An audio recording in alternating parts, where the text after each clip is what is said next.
TVC, a TV do Correio da Manhã.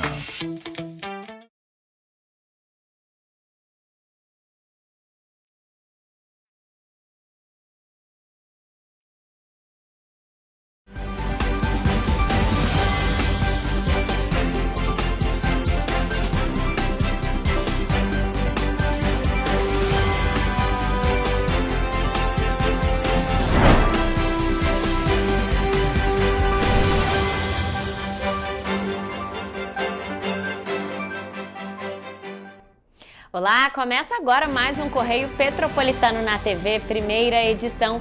Eu sou Rafaela Cordeiro e estamos ao vivo dos estúdios da TV Correio da Manhã em Petrópolis, trazendo as principais notícias da região, especialmente para você. Hoje é terça-feira, dia 5 de agosto, e você vai ver a seguir.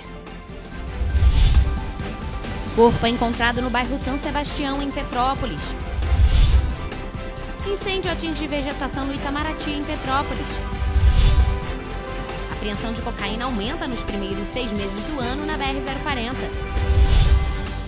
Cães da Polícia Rodoviária Federal encontram mais de meia tonelada de cocaína na Baixada Fluminense. Dupla é presa por aplicar golpes em agências bancárias em Paraíba do Sul.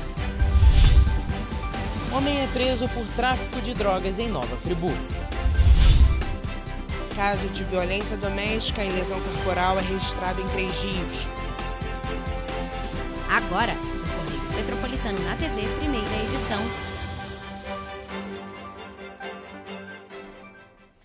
O corpo de um homem de 21 anos foi encontrado na manhã do último sábado, na região do São Sebastião, aqui em Petrópolis.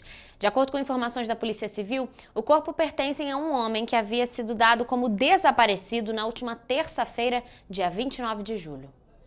Segundo a Polícia Civil, a vítima já foi identificada e tinha sido vista pela última vez no bairro Chácara Flora, em Petrópolis. A polícia acredita que ele tenha caído em um abismo que existe na região. Neste sábado, o corpo dele foi encontrado por equipes do Corpo de Bombeiros em um local de mata fechada, no bairro São Sebastião, já em estado de decomposição. O corpo foi removido do local e encaminhado ao Instituto Médico Legal de Petrópolis para a realização de necrópsia. O caso foi registrado na 105ª Delegacia de Polícia no Retiro, onde será apurada a causa da morte.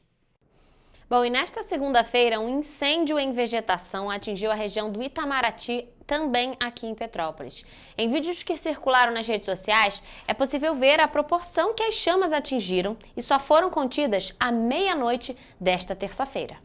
O incêndio atingiu a vegetação na noite desta segunda-feira, na região do Itamaraty, em Petrópolis. As chamas se alastraram com facilidade, sendo necessária a ação do Corpo de Bombeiros e diversos voluntários. Segundo testemunhas, as chamas tiveram início na altura da rua Bernardo Proença, mas logo se alastraram. Os bombeiros informaram que as chamas só foram debeladas nos primeiros minutos desta terça-feira, por volta de 00h20. A corporação iniciou o combate na altura da rua Augusto Igrejas Martins, no Itamaraty, região do Alcobacinha. Vale destacar que nessa época de seca no Brasil, que geralmente ocorre entre junho e setembro, aumenta significativamente o risco de incêndios florestais e queimadas. A baixa umidade do ar e altas temperaturas criam condições ideais para a propagação do fogo, tanto em áreas rurais quanto urbanas. E apesar de não ter sido confirmada a causa desse incêndio em específico, cerca de 95% dos incêndios florestais em todo o mundo são provocados pela ação humana, o que evidencia o impacto direto do comportamento das pessoas sobre o meio ambiente. Entre as principais causas estão a soltura de balões, que podem cair em áreas de vegetação e iniciar os focos de fogo, e o descarte inadequado de guimbas de cigarro, muitas vezes jogadas ainda acesas em locais secos, enquanto apenas 5% dos casos têm origem em causas naturais, como raios. E agora falando sobre as ações policiais, as apreensões de cocaína aumentaram nos primeiros meses de 2025 na BR-040, quando comparado ao mesmo período do ano passado. Os dados são da Polícia Rodoviária Federal. De janeiro a junho de 2025, a Polícia Rodoviária Federal apreendeu quase 115 quilos de cocaína na BR-040. O aumento expressivo, tendo em vista que no mesmo período do ano passado, os agentes apreenderam 28 quilos da droga. Outro dado importante é que no trecho do Rio de Janeiro, na BR-040, foram apreendidos quase 13 quilos de cocaína nos primeiros 6 meses do ano. Já em 2024, no mesmo período, a PRF apreendeu apenas 1 quilo. A rodovia é uma das mais importantes do Brasil, tendo em vista que liga o Rio de Janeiro a Brasília.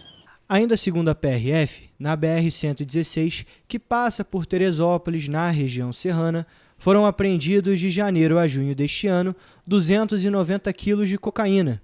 Já no ano passado, no mesmo período, foram pouco mais de 840 quilos. A corporação informou também que na BR-393, que corta as cidades de Três Rios e Paraíba do Sul, foram apreendidos quase 3 quilos de cocaína em 2024, enquanto esse ano não houve registro deste tipo.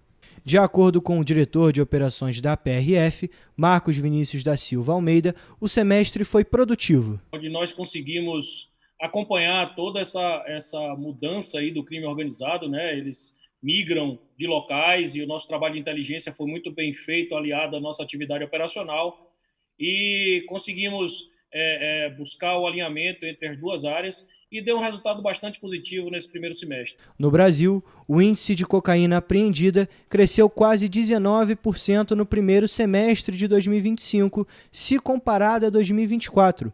A integração entre os setores da PRF é uma das justificativas para esse aumento. Como todos sabem, o crime organizado ele migra.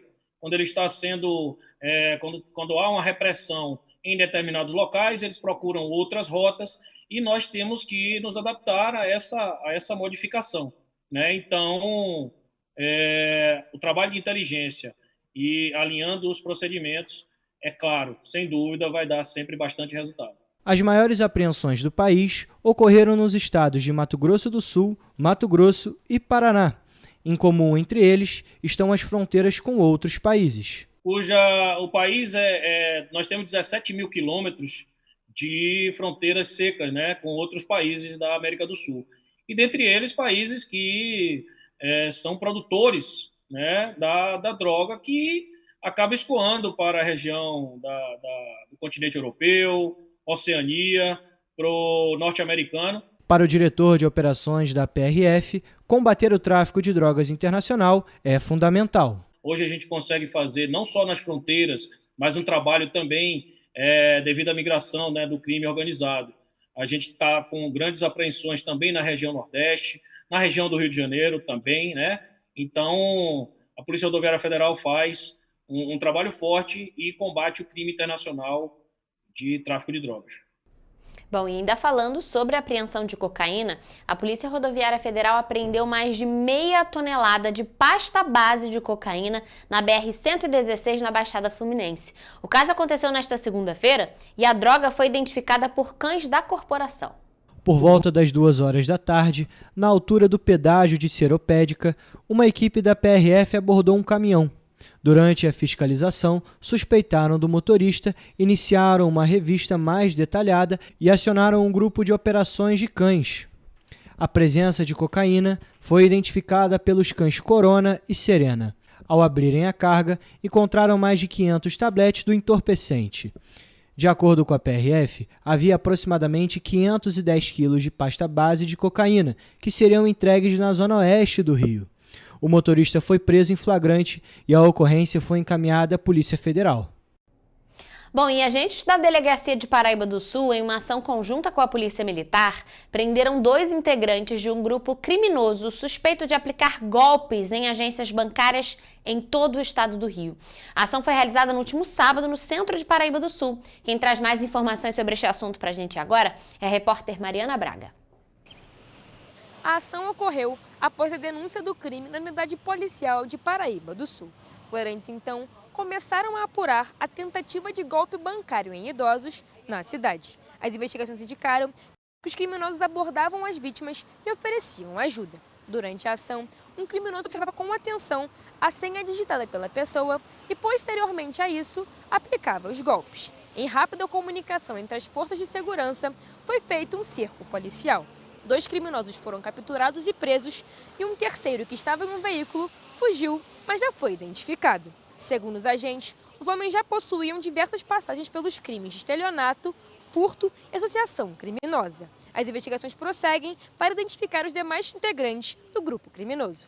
Mariana Braga para a TV Correio da Manhã. Mari, muito obrigada pelas informações. Bom, e em Nova Friburgo, um homem foi preso em flagrante por tráfico de drogas. A ação foi realizada por policiais civis e militares no bairro Olaria na última sexta-feira. Quem traz mais informações é o repórter Gabriel Toledo. As investigações tiveram início após a denúncia de que 2 homens estariam comercializando drogas no bairro Olaria. No local, a equipe localizou um indivíduo recebendo dinheiro de um possível usuário. Ao perceber a presença dos agentes, o suspeito arremessou pinos de cocaína em um terreno próximo, onde foram encontrados pinos de pó branco e um símbolo de facção criminosa. Ele foi autuado em flagrante por tráfico de drogas. Um segundo homem também foi abordado, mas nada de ilícito foi encontrado com ele. Gabriel Toledo para a TV Correio da Manhã. Toledo, muito obrigada pelas informações. Bom, e também na última sexta-feira, dia 1º de agosto, equipes do 38º Batalhão de Polícia Militar foram acionadas para atender a uma ocorrência de agressão no bairro Cidade Nova, na cidade de Três Rios. Um caso de violência doméstica e lesão corporal foi registrado no local. A repórter Ana Beatriz Tomás traz mais informações sobre este assunto. Segundo a Polícia Militar, os agentes encontraram um homem de 45 anos caído no chão com sangramento na cabeça. Segundo testemunhas, ele teria iniciado uma discussão com o próprio pai, de 73 anos, quando a companheira do pai, de 47 anos, tentou intervir.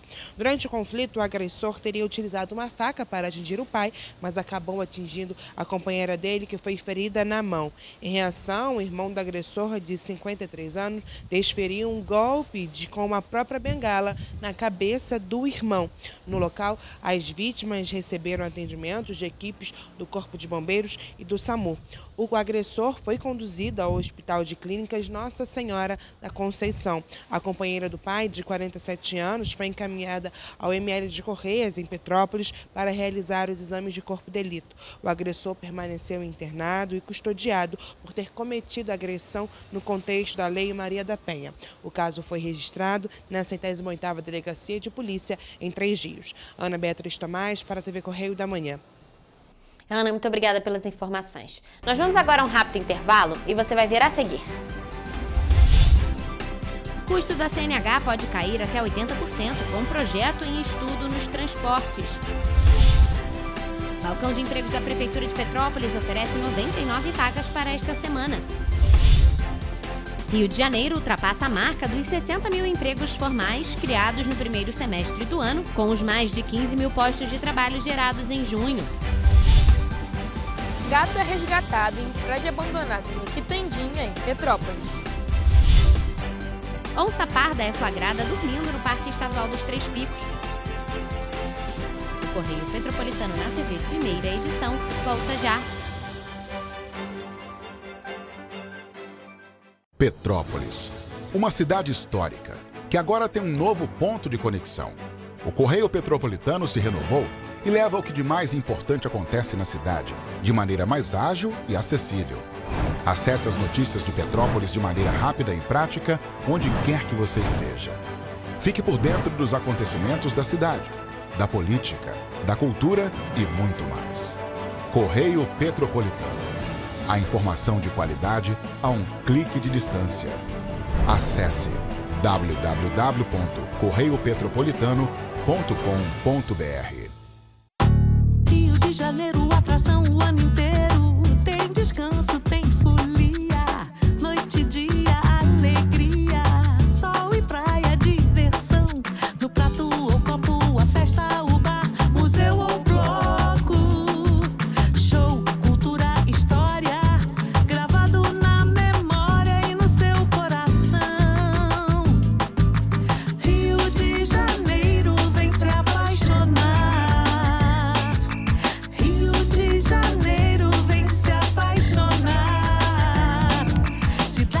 Maravilhas, campo, mata, serra e trilha, em estado de emoção. Tem Rio de Janeiro, que você já ama, e o Rio, que ainda vai conquistar você.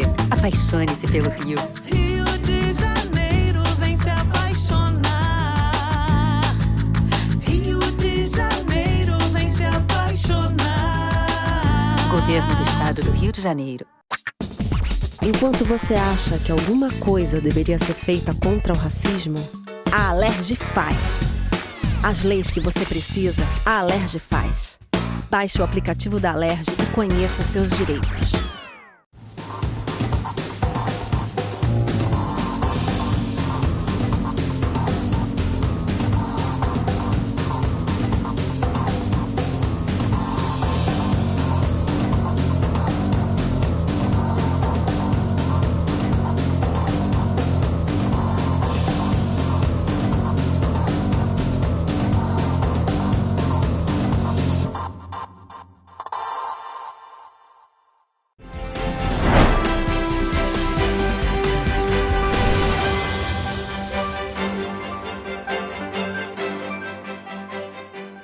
Estamos de volta com o Correio Petropolitano na TV, primeira edição.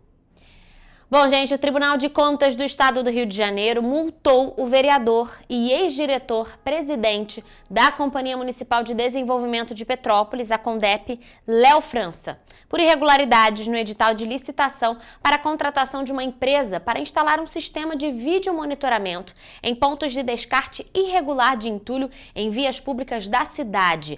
A gente vai entrar ao vivo agora com a nossa repórter Mariana Braga, que vai trazer mais detalhes sobre toda essa situação aqui pra gente. Então, Mari, boa tarde para você. Que situação, hein? Léo França, que hoje é vereador aqui na cidade de Petrópolis, explica pra gente como é que foi essa situação aí com o TCE. Boa tarde para você, Rafa, boa tarde para quem nos acompanha. Bom, a penalidade foi determinada após o Tribunal de Contas do Estado considerar que o vereador Léo França autorizou a licitação mesmo diante de falhas graves no estudo técnico preliminar. A Corte também apontou que a planilha de preços usada como base para o orçamento estava mal detalhada e sem variedade suficiente de fontes, o que comprometeu a transparência no processo. Segundo o tribunal, a contratação descumpriu requisitos técnicos obrigatórios, como a descrição completa do serviço e a análise de diferentes soluções disponíveis no mercado. O TCE determinou a aplicação de R$ 9.500 de multa ao vereador. Em sua defesa no processo administrativo, Léo França afirmou que apenas deu continuidade a um processo que já estava em andamento. Ele alegou também que não houve má-fé e que a licitação foi suspensa antes da contratação efetiva. Apesar disso, o TCE entendeu que cabia a ele, como gestor máximo da CONDEP naquele momento, verificar a legalidade dos atos praticados. Procurado, o Léo França disse que até o momento não foi oficialmente notificado sobre a decisão do Tribunal de Contas do Estado. Por fim, a Prefeitura de Petrópolis, por meio da CONDEP, informou que não deu continuidade ao certame do ano de 2024 e que não será realizado um novo processo com o mesmo objetivo. Eu volto com você, Rafa.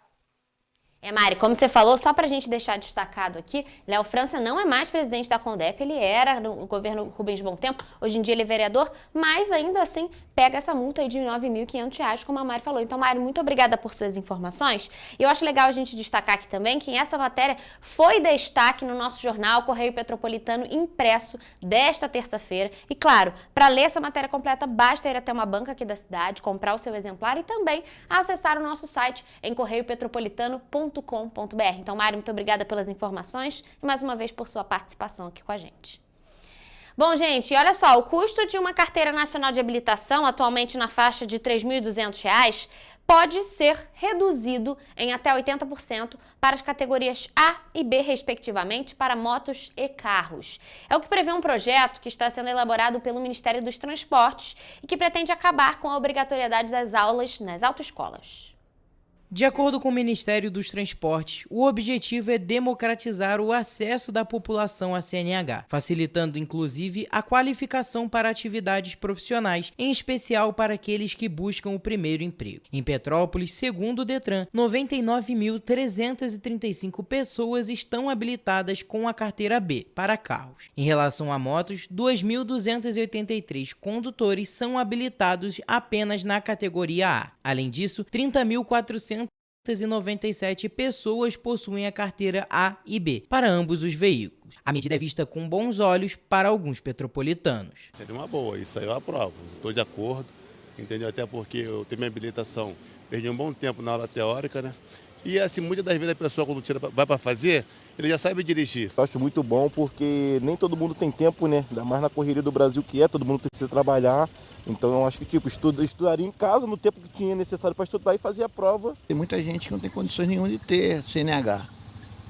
Aqui em Petrópolis mesmo tem muito motoqueiro, alguns motoristas sem habilitação. Eu acho que é oportunidade para esse pessoal que não tem condições de ter a CNH. Vicente relatou que nos Estados Unidos o processo para começar a dirigir é mais tranquilo, o que poderia ser aplicado no Brasil. Nos Estados Unidos você faz aula com seu próprio carro, você faz uma provinha lá tranquila e só paga uma taxa para fazer a prova.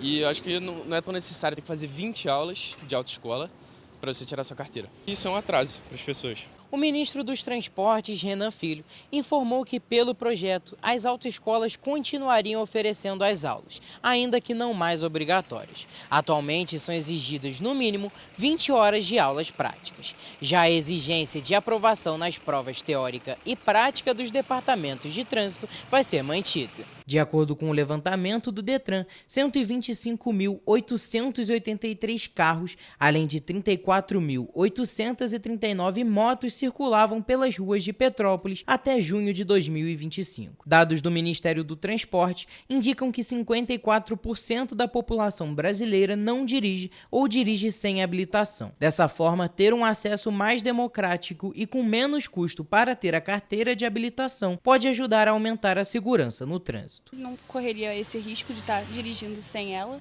e mais gente habilitada, sabendo o que fazer no trânsito, seria melhor.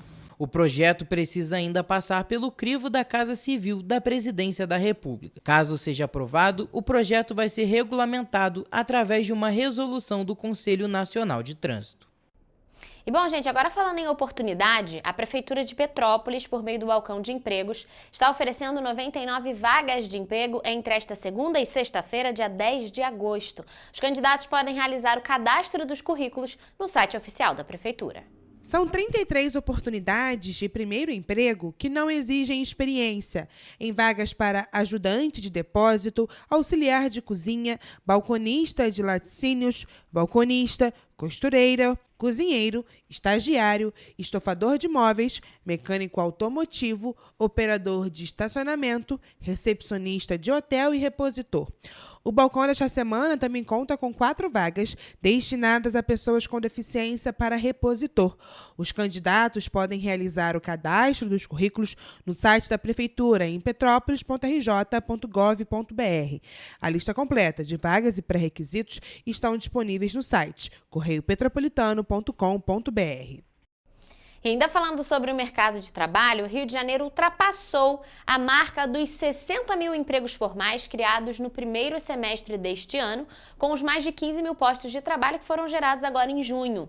O salário médio de admissão, no valor de R$ 2.320,55, é maior do que o nacional.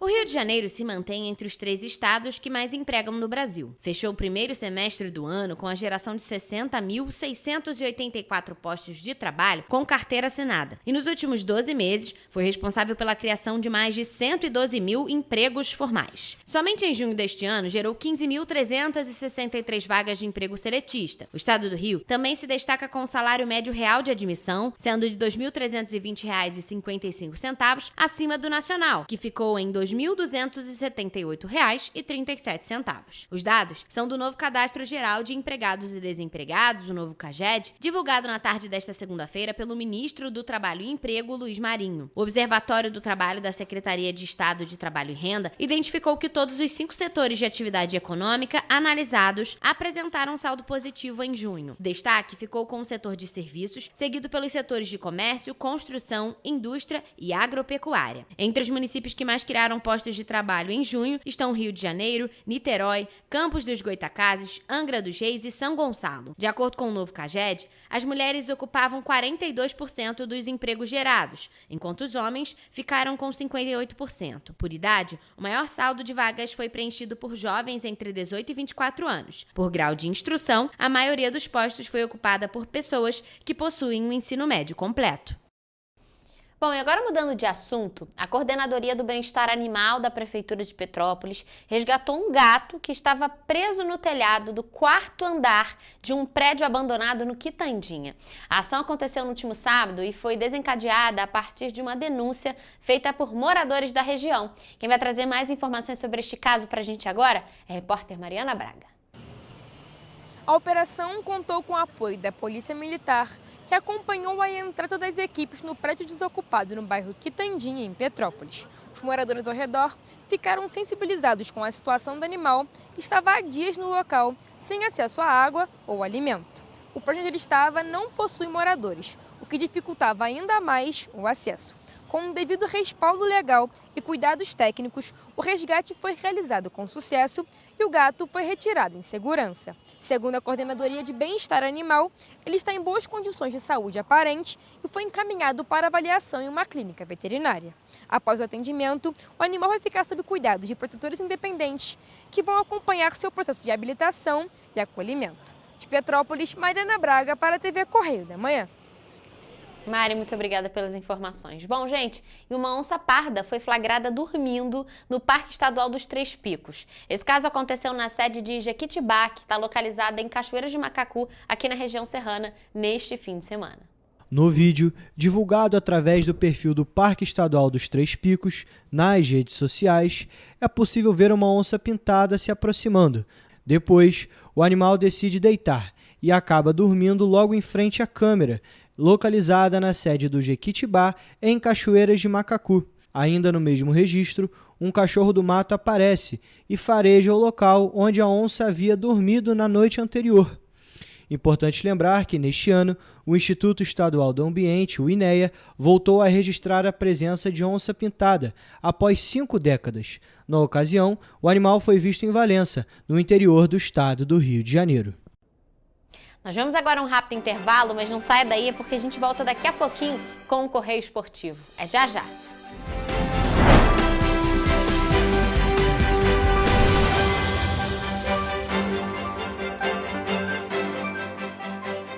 Um bom jornal tem que ser direto, tem que ser direito.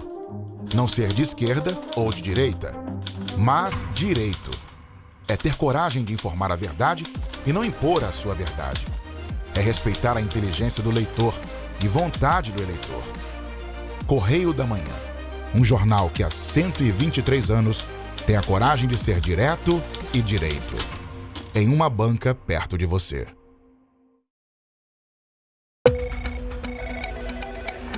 Falar em combater a criminalidade sem investir pesado em tecnologia, isso é iludir as pessoas. Por isso estamos investindo R$1 bilhão na segurança do estado do Rio. Melhorou, mas eu quero mais. Nós não podemos deixar essa guerra ser tão desigual. Não é justo com a nossa sociedade. Melhorou, mas eu quero mais. Nós não vamos perder essa oportunidade de proteger mais as pessoas. É nossa obrigação, é o nosso dever, é a nossa vontade. Melhorou, mas eu quero mais. Você tá vendo que tem mais policiais nas ruas. É onde eles têm que estar mesmo, cada vez mais. Melhorou, mas eu ainda quero mais. A violência nunca vai acabar por completo. Todo mundo sabe disso. Mas os criminosos vão ter vida fácil no Rio? Pode apostar que não. Melhorou. Mas a gente quer mais. O governo do estado do Rio também quer. É por isso que a gente vai continuar investindo, vai continuar melhorando. Governo do estado do Rio de Janeiro.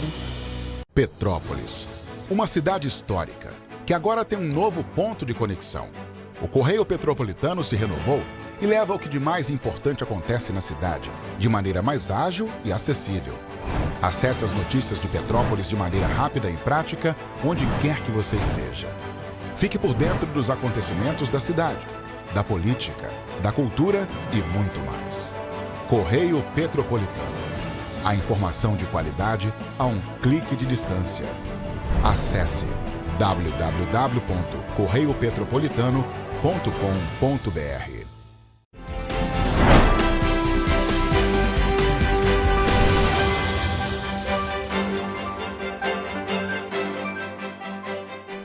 Voltamos. E bom, gente, hoje é aquele dia de se atualizar, né, sobre as notícias e os principais destaques do mundo do esporte aqui na TV Correio da Manhã. Então vamos ao Correio Esportivo com Hugo Petersen e Gabriel Toledo.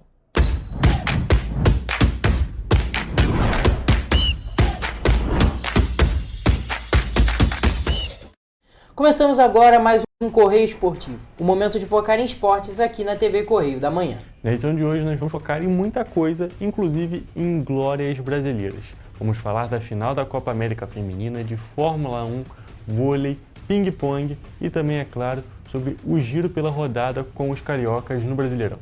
Emocionante, imprevisível, de tirar o fôlego e no embalo da craque Marta e da goleira Lorena. Nem mesmo o melhor roteirista do mundo poderia prever uma final de Copa América Feminina tão perfeita para o Brasil. O placar final ficou em 4-4. Nos pênaltis, as brasileiras confirmaram a conquista do título por 5-4. Exatamente, Toledo, um jogo absurdo. E a conquista no estádio Casablanca, em Quito, capital do Equador, confirmou a hegemonia verde e amarela no continente. São 9 títulos em 10 edições do torneio. Além do Brasil, apenas a Argentina foi campeã, mas só uma vez. Foi um jogo muito movimentado, um jogo muito interessante e que no final a Marta, mesmo muita gente já falando que ela já estava no final da carreira, ela decidiu mais uma vez. Exatamente, a Marta, que já se aposentou da seleção feminina diversas vezes, ela sempre volta e sempre é importante. Eu acho que isso é interessante, apesar dela se aposentar, sair da seleção, quando ela volta ela faz a diferença e ela ganhou essa final, né, Toledo? Ela conseguiu fazer o gol do empate, depois fez o gol da virada para o Brasil. Acabou que a gente tomou um empatezinho ali para dar mais emoção, para ter mais jogo.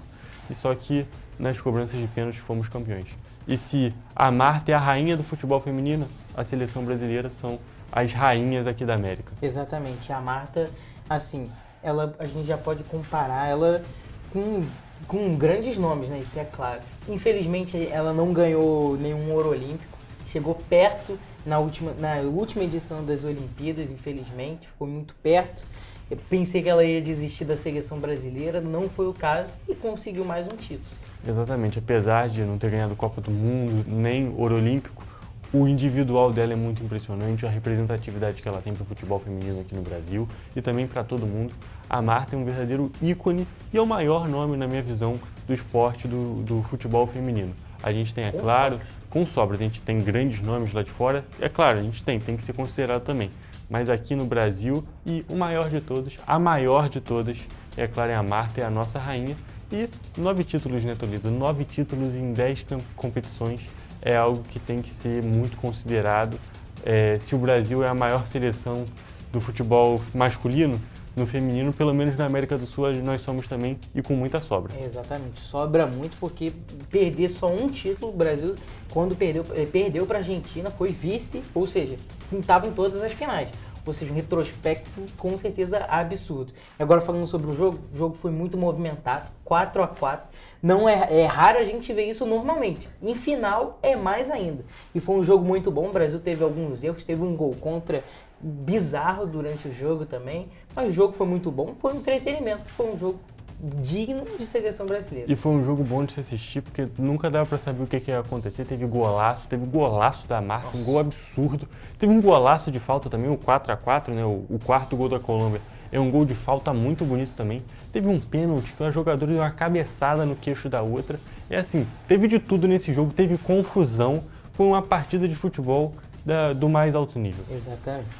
Agora, entre os homens, a última rodada do Campeonato Brasileiro não foi tão boa para os cariocas, já que somente o Fluminense venceu.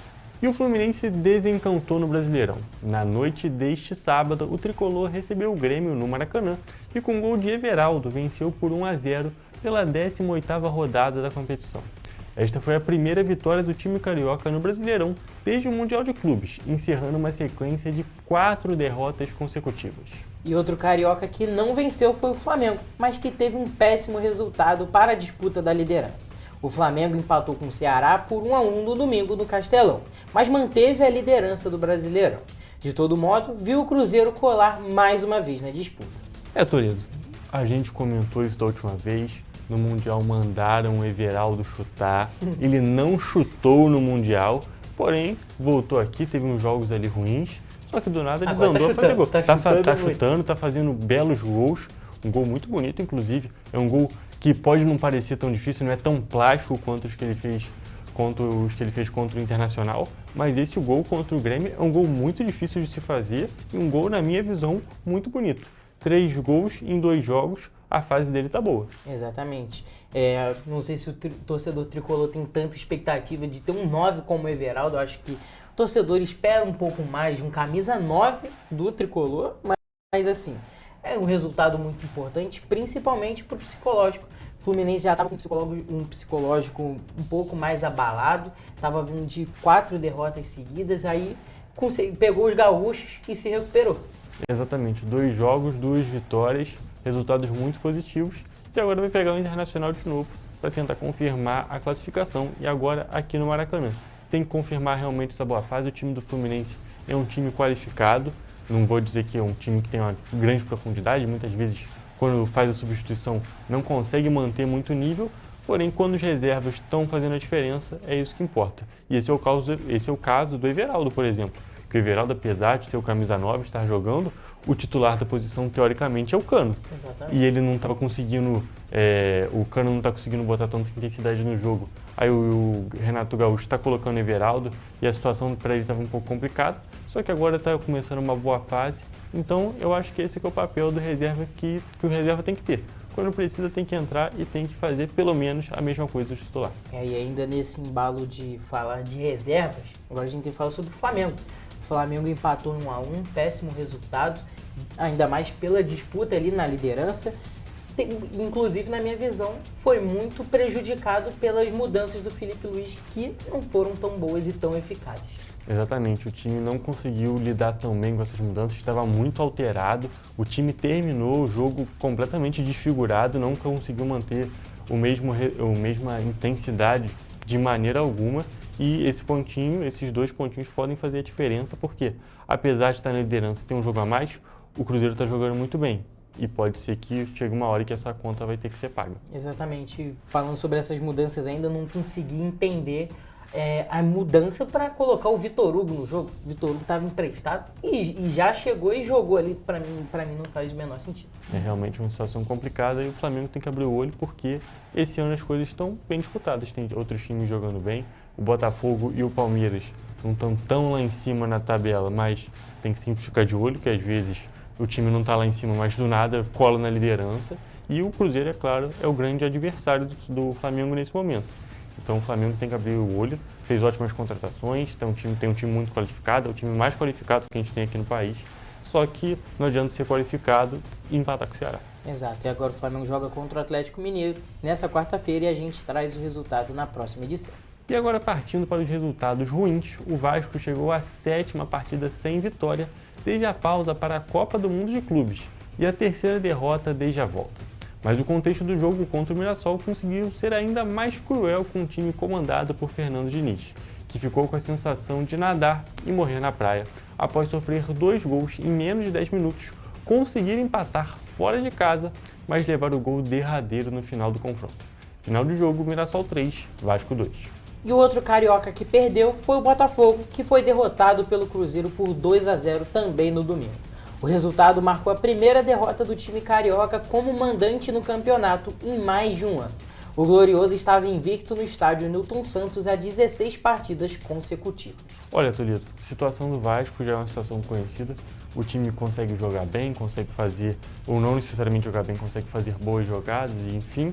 E no final das contas, sai derrotado, o time não está conseguindo converter, e quando consegue converter, tem que jogar contra si mesmo, porque o Vasco tomou 3 gols, 3 falhas individuais. Um frango terrível do Daniel Fusato, um passe ridículo do Maurício Lemos, zagueiro, e depois o 3º gol, o Lucas Piton falha na hora de dividir, só que ele não é tão alto, então até dá para passar um pano ali, e o Puma Rodrigues, os dois Puma Rodrigues e Piton inclusive, que foram diretamente envolvidos nos 2 gols do empate, os 2 falham porque o Puma Rodrigues não cobre o jogador que faz o 3º gol. Então é a mesma boa e velha história do Vasco, o torcedor do Vascaíno não aguenta mais ver o time falhando, é o time que mais falha e gera gol para o adversário no campeonato. E aquele negócio, quando tá jogando bem, não consegue fazer o gol, e quando dá um molezinho, toma o gol. Exatamente, o Diniz tem uma tática muito boa, tem um estilo de jogo muito definido, todo mundo sabe disso, só que os jogadores não conseguem aplicar muito pela qualidade deles, infelizmente muito péssima, né? E agora falando sobre voltando, o Vasco sofreu com a perda do Léo Jardim na última rodada, o goleiro falhou e também Vasco prejudicado também pela arbitragem indiretamente, querendo ou não. Exatamente. E agora falando do Botafogo, o Botafogo teve uma rara noite, um raro dia, né? O time do Botafogo jogou muito mal, tiveram atuações individuais terríveis. Arthur Cabral jogou muito mal, o Marlon Freitas, que é um dos jogadores mais constantes, não estava conseguindo acertar passe.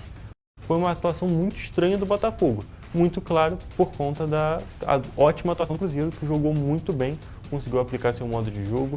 O técnico Leonardo Jardim está conseguindo fazer um trabalho muito bom nesse time e está conseguindo tirar o máximo dos jogadores. Exatamente, o Cruzeiro tem um time assim muito rápido, ataca muito rápido, contra-ataca. Também o Botafogo teve um azar e o John falhou no primeiro gol. Ele não saiu e só foi empurrar. E o John que está para ser vendido e o Botafogo tem que buscar alguma reposição. É verdade. E agora, trocando de esporte, a seleção brasileira de vôlei masculino venceu a Eslovênia por 3-1 na madrugada de domingo em Ningbo, na China. O resultado confirmou a conquista da medalha de bronze na Liga das Nações da modalidade e o retorno do time ao pódio após 4 temporadas. O oposto Alan foi o maior pontuador do Brasil, com 18 acertos. E a gente volta agora para o Brasil e vamos falar de tênis de mesa, o ping-pong para os mais íntimos. Já que o atual número 3 do mundo, o mesatenista brasileiro Hugo Calderano, faturou o 4º título da temporada na noite do último domingo, no WTT Contender de Foz do Iguaçu. E 2 semanas atrás, ele já tinha conquistado o WTT Contender em Buenos Aires. O meu xará é o único sul-americano entre os 50 primeiros do ranking mundial da Federação Internacional de Tênis de Mesa. Calderano levantou a taça em Foz do Iguaçu após derrotar o alemão Benedikt Duca, o 12º melhor do mundo, por 4-3. Trocando mais uma vez de esporte, o destaque da última corrida na Fórmula 1 foi brasileiro. Gabriel Bortoleto cruzou a linha de chegada em 6º lugar neste domingo, depois de uma corrida marcada por desafios e disputas intensas no circuito de Hungaroring. Largado na 7ª posição, ao lado de Max Verstappen, o piloto da Sauber demonstrou maturidade e talento ao conquistar mais pontos importantes. Ele conseguiu terminar na frente de nomes como Max Verstappen, Lewis Hamilton e Carlos Sainz. Toreto, nós podemos ver que essa edição aqui foi uma edição muito boa para os brasileiros. Conseguimos ótimos resultados em diversos esportes, aqui no futebol masculino, no futebol feminino. Então foi realmente uma edição aqui muito positiva e a gente torce para muito mais como essa. Exatamente, Hugo. E a gente, é claro, tem que terminar mais uma edição. A gente se vê na próxima com todos os resultados, tanto de Copa do Brasil, de todos os esportes. E a gente, é claro, se vê até lá. Até a próxima edição com as principais notícias do mundo dos esportes.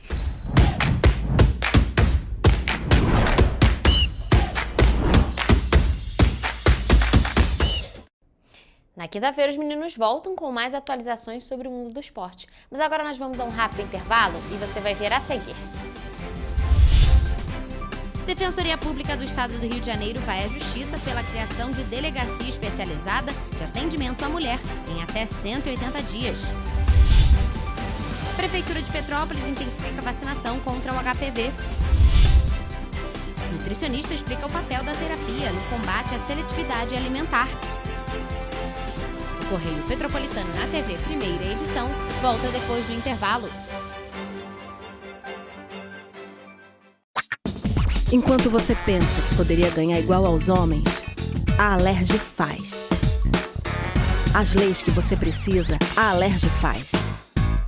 Baixe o aplicativo da Alerj e conheça seus direitos. Para ter mais qualidade de vida, conte com a maior rede de academias de Petrópolis. Aqui na Corper, com uma mensalidade, você utiliza todas as unidades: Centro, Bingen, Itamaraty e Itaipava. Com planos a partir de R$ 95,00. A academia oferece ambientes modernos para você cuidar da sua saúde com segurança.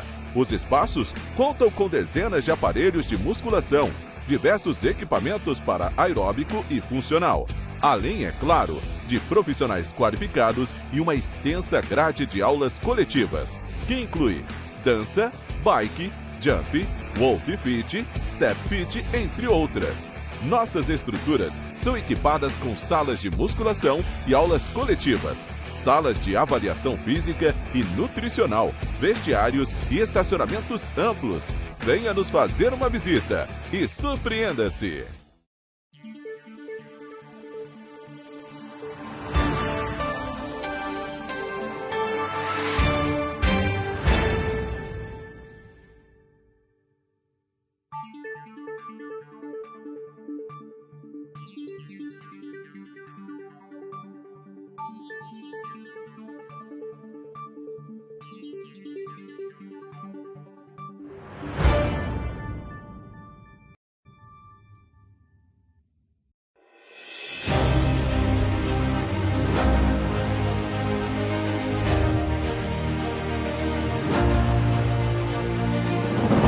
Não é jornalismo de direita, é jornalismo direito. Correio Petropolitano. Tudo que seu jornal não deveria ter deixado de ser. Todos os dias, em uma banca perto de você.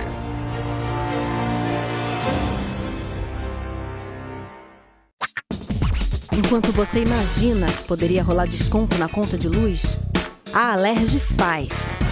As leis que você precisa, a Alerj faz. Baixe o aplicativo da Alerj e conheça seus direitos.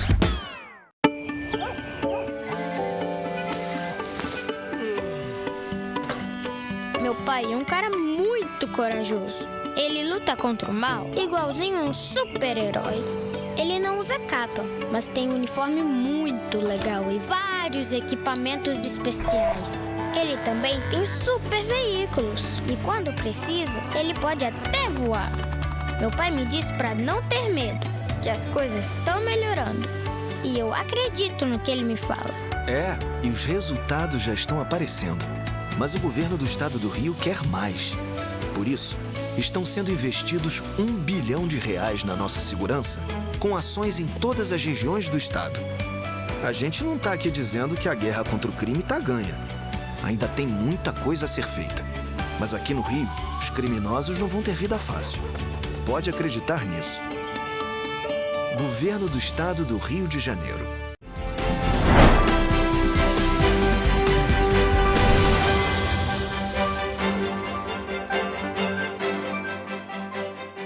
Estamos de volta.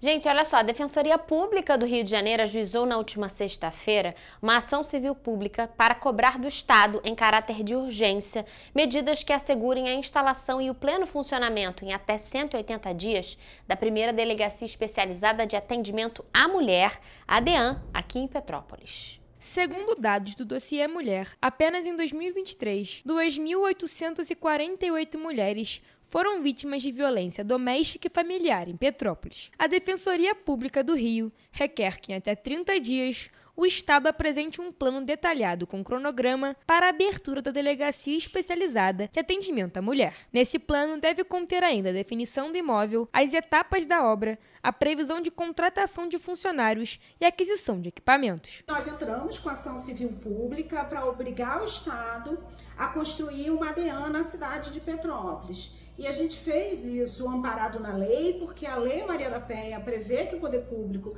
deve implementar DEANs para atendimento às mulheres vítimas de violência. A coordenadora do Núcleo Especial de Defesa dos Direitos da Mulher e de Vítimas de Violência de Gênero, a defensora pública Thaís Lima, especifica que a unidade deve permanecer aberta 24 horas por dia, nos 7 dias da semana. Além disso, ela explica a importância da DEAN. A DEAN ela é um equipamento importante para interromper esse ciclo da violência e não se chegar ao feminicídio.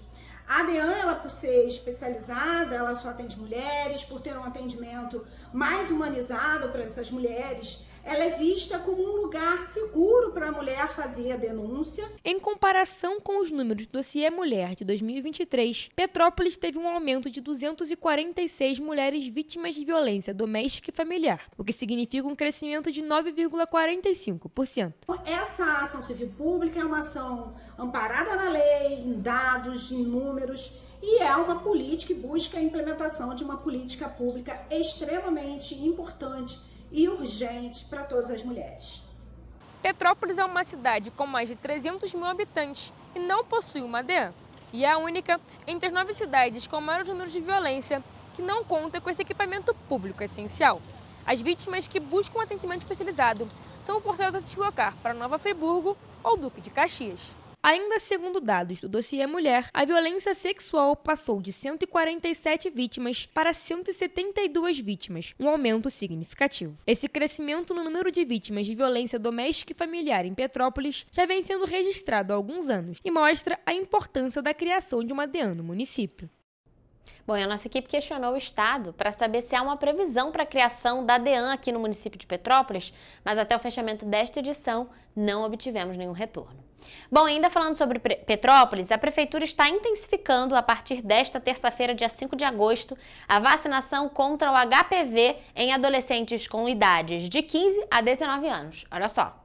A ação segue uma recomendação do Ministério da Saúde, que visa corrigir o acúmulo de não vacinados desde 2014, quando a vacina foi introduzida no Brasil, além da necessidade de proteger uma faixa etária altamente vulnerável a doenças relacionadas ao HPV, como câncer de colo do útero. A vacina está disponível em 16 salas de vacinação do município, mas até o fim do ano, as equipes de vacinação vão visitar postos de estratégia de saúde da família para garantir a imunização do público-alvo. O objetivo é vacinar 90% do público-alvo. Segundo o Ministério da Saúde, estima-se que em 2024, cerca de 7 milhões de adolescentes de 15 a 19 anos ainda não tenham recebido a vacina. O HPV é um vírus que afeta a pele e as mucosas, sendo a infecção sexualmente transmissível mais comum no mundo. Existem mais de 200 tipos de HPV, alguns dos quais podem causar verrugas genitais, enquanto outros estão associados a tumores malignos, como câncer do colo do útero, ânus, pênis, boca e garganta. A vacina contra o HPV, oferecida gratuitamente pelo SUS, é a forma mais eficaz de prevenção aliada ao uso de preservativos que ajudam a reduzir o risco de contágio. As salas de vacinação do município de Petrópolis são o Centro de Saúde Coletiva, a UBS Quitandinha, a UBS Retiro, o Centro de Saúde do Itamaraty e as UBSs do Alto Independência, Mosela, Morém, Itaipava, Pedro do Rio, Araras, Bairro da Glória, Vicenzo Rivete, além dos ESFs da Posse e Alto da Serra e os ambulatórios de escola da Fase e Alcides Carneiro. Gente, olha só, a recusa alimentar é comum na infância e pode afetar tanto crianças neurodivergentes quanto neurotípicas. E de acordo com a nutricionista Juliana Schaefer, diversos fatores podem explicar a causa da seletividade alimentar. Porém, antes de entender como tratar, é importante saber o que é a seletividade alimentar. Então, a seletividade, como o próprio nome já diz, é quando a criança começa a selecionar os alimentos que ela vai comer. A nossa preocupação da seletividade alimentar é quando a seleção de alimentos começa a atingir um grupo inteiro de alimentos ou uma quantidade grande de alimentos e a criança limita, né, o consumo dela para poucos nutrientes. A nutricionista, professora e responsável pelo ambulatório de terapia alimentar da Unifase, Juliana Schaefer, explica que o grande problema envolvendo a seletividade alimentar é justamente a falta de nutrientes essenciais para o indivíduo, principalmente no período da infância. Vai faltar consumo de nutrientes importantes para o organismo, vitaminas, minerais, os macronutrientes, carboidratos, proteínas e gorduras que são importantes para o crescimento, para o desenvolvimento e para a parte também do neurodesenvolvimento. Ela explica que a falta de nutrientes pode gerar impactos negativos no desenvolvimento da parte cerebral e cognitiva da criança. Mas apesar de tão séria, a questão pode ser identificada pela família de maneira simples, por meio de sinais apresentados dentro de casa. Normalmente, assim, os pais começam a perceber em casa a negação. Não quero comer arroz, não quero comer feijão, não quero comer proteína, não quero tomar café da manhã, não quero almoçar. Quando começa a negação das refeições ou dos grupos alimentares, os pais devem procurar a ajuda de profissionais que estejam qualificados para esse atendimento. Dada a seriedade da questão, está sendo aplicado o método da terapia alimentar justamente para evitar complicações como as citadas na vida destes indivíduos. A terapia alimentar ela é uma forma lúdica que a gente usa terapeuticamente o alimento, né, através das brincadeiras, da parte lúdica e da aproximação para fazer uma educação alimentar e nutricional com a criança. Ou seja, a gente vai apresentar os alimentos, vai introduzir os alimentos, mas de forma muito dinâmica, muito lúdica, para que a gente consiga atingir o objetivo da criança começar a comer melhor. Ela ainda reforça a importância do diagnóstico e tratamento rápido da condição. É importante procurar ajuda o quão antes possível. Ainda mais sendo criança, a gente consegue ainda fazer uma boa intervenção para poder não atrapalhar no crescimento e desenvolvimento saudáveis dessa criança. Vamos agora à previsão do tempo para esta quarta-feira nas cidades da nossa região de cobertura.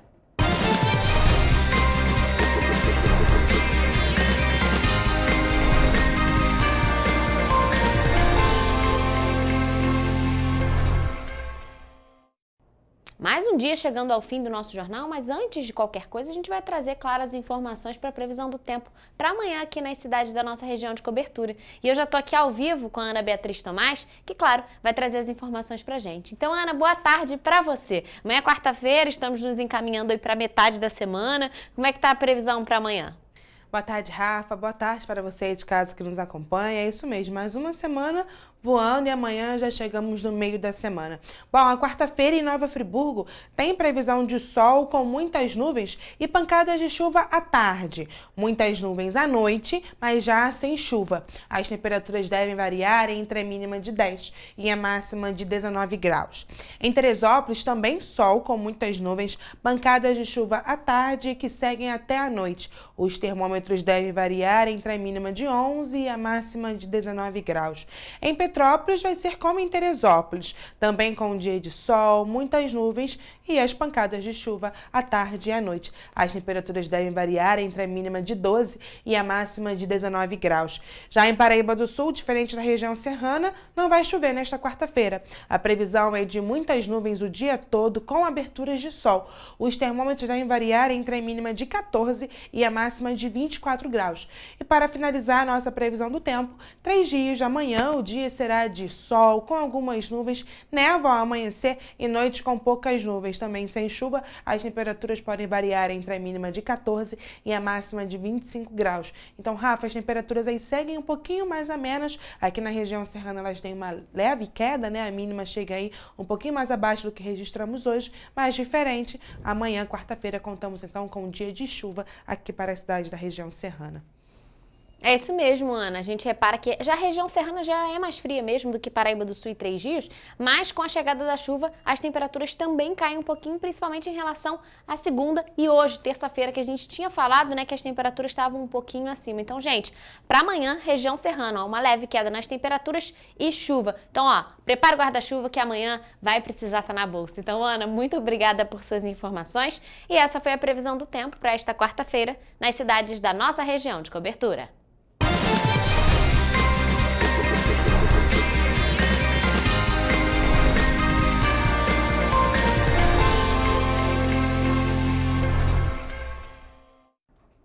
Pessoal, a gente fica por aqui, mas mais notícias e informações você encontra nos nossos telejornais, além do nosso site em correiopetropolitano.com.br e as nossas redes sociais, Facebook, TV Correio da Manhã e os Instagrams, @TV Correio da Manhã e @Correio Petropolitano. Amanhã, gente, como eu falei, é quarta-feira, então, claro, nosso encontro está marcado. Eu estarei ao vivo a partir de 1h da tarde esperando por vocês. Até lá!